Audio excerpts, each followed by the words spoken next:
Giddy up, guys. Thanks so much for tuning into WagerWise Network. I'm Cowboy, back with another first and goal. Today, we're heading down to Atlanta, Georgia, Center Parc Stadium, October 23rd, 4:30 p.m.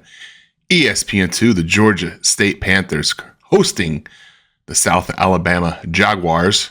Currently, the line is South Alabama minus 6.5. Looks like it's 7 in a couple places. Over under 53.5 did open up at, over under 55.5 did open up at 53.5. Saw a little kick up to 55.5. Market's been pretty flat on this. It's starting to kind of pick up some steam as it's gotten closer, as to be expected. South Alabama, the one favorite here by 6.5. There is a 7 out there right now on Parks. There's also a 4.5 on Profit X if you're so inclined to that. So odds logic, guys. I should probably put my referral code down below. Save a ton of money on it. If you're betting, make sure you're getting the best number all the time. So before we pack our bags and head out to the ATL, though, a word from our sponsors.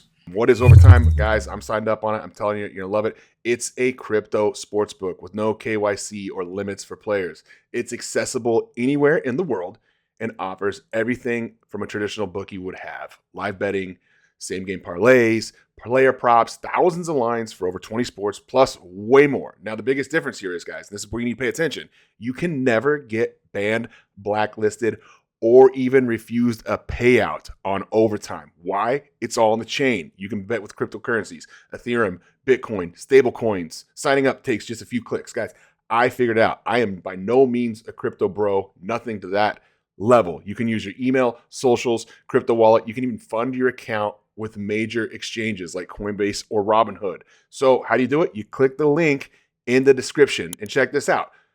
You bet $10. If you use that link, they'll send you a free $20 bet. I'm taking all my crypto action here, guys, now. I got all my boys using it. So hit the link, sign up, get your free $20 bet. You got nothing to lose. All right, guys, let's get into this. Click the link below. Join Overtime. Worth your time. I'm telling you right now. Let's start with South Alabama. South Alabama, 1-6 so far in the season. An amazing run offense. I mean, one of the better run offenses in all of college football so far this season. The rush rate, though, I mean, that's what they try to do. 12th in the nation in rush rate. Rush explosiveness, 64th in the nation. And yards, PPA rush, starting to get a little more into the PPA, 45th in the nation. That's good numbers for a Sun Belt team. But problem is, this team hasn't played anybody. Right now, current strength of schedule, 82nd in the nation.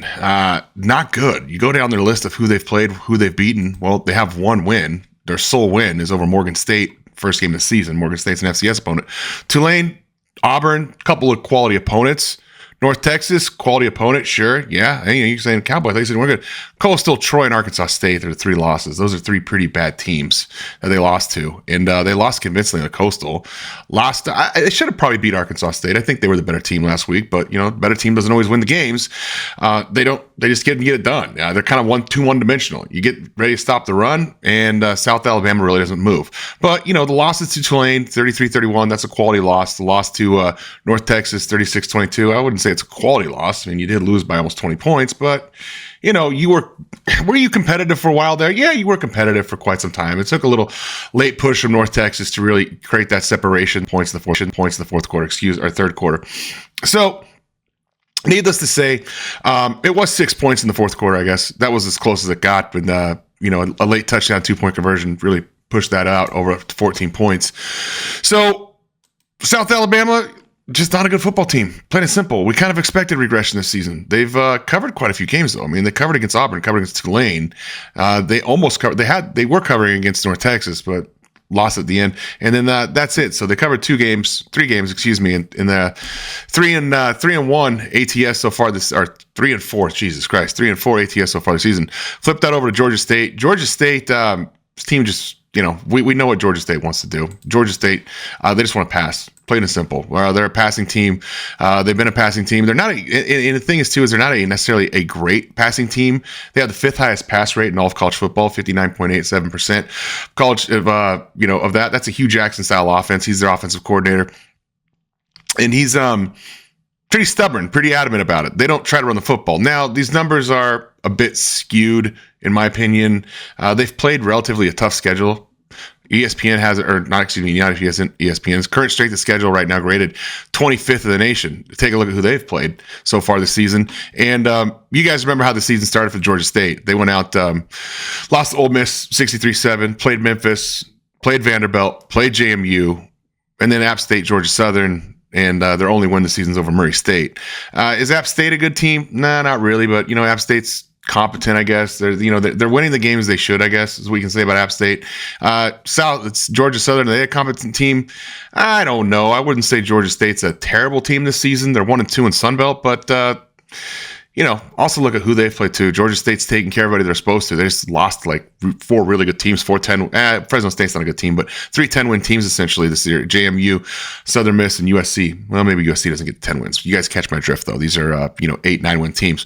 So Georgia State's really been run through the rickshaw season, and they're passing by necessity. That is the Hugh Jackson style of offense. That's what they want to do, is pass anyways. So it does play right into Alabama's strength. South Alabama's pass defense so far this season, it's been pretty good. I mean, all things considering, that's really been their strength of their defense. Both teams, I would say, are better defensively than offensively. I wouldn't say either one is super, I wouldn't say either one is dynamic offensively, and I wouldn't say either one's really dynamic defensively. A couple things that stand out to me on this here. Penalties per game. You've got South Alabama. They're actually pretty disciplined so far this season. Only 18th in the nation in penalties per game.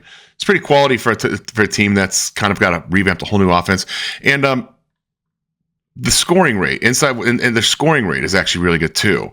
South Alabama, if they get past the 40, we consider that a scoring opportunity. They get past the 40, they score at a higher rate than average. So those are 2 things that kind of stand out for me. South Alabama. Something else that stands out for me on Georgia State is their third down attempts per game and third down conversion rate. 49% conversion rate, 43% conversion rate on third down. That's 49th in the nation. And fourth down attempts, they go for a lot of fourth down. 22nd in the nation, most fourth down.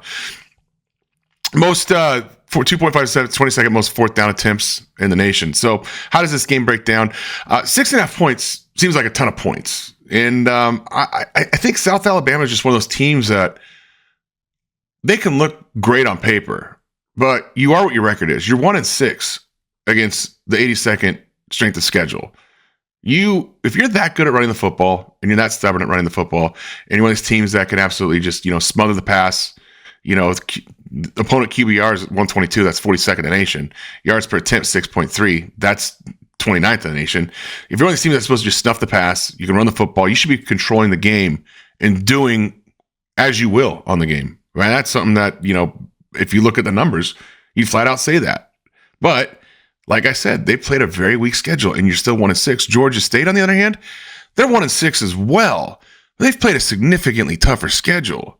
And, while they haven't been super competitive in all the games, they've had some moments where they've looked like a competent team. And at some point, that trial and tribulation of playing Ole Miss, playing Vanderbilt, playing JMU is going to come to fruition. I mean, it kind of even came to fruition against JMU. That game slowed down significantly. They lost 14-7. Last week 2 weeks ago against Georgia Southern, sorry, they had a bye week. 2 weeks ago against Georgia Southern, they were up in this game, man. In fact, they were ahead going the fourth quarter. It was a fourth quarter explosion by Georgia Southern, 21 points in the fourth quarter that really sent this game collapsing and spiraling. To me, that kind of signifies this team's kind of on the cusp of winning a game. They're doing the opposite of what South Alabama did. South Alabama's got the lead. South Alabama's looking good, and they just find a way to lose the game. I want to take the team that's on the cusp of trying to find a win as opposed to the team that's had wins in their hands and just gives the game away. So give me Georgia State plus 6.5 at home. I won't be betting it personally, but that's the look I got for you guys in this game. Let me know what you think in the comments. Hit the like button, hit the subscribe button, hit the share button, and I'll catch you guys at the window.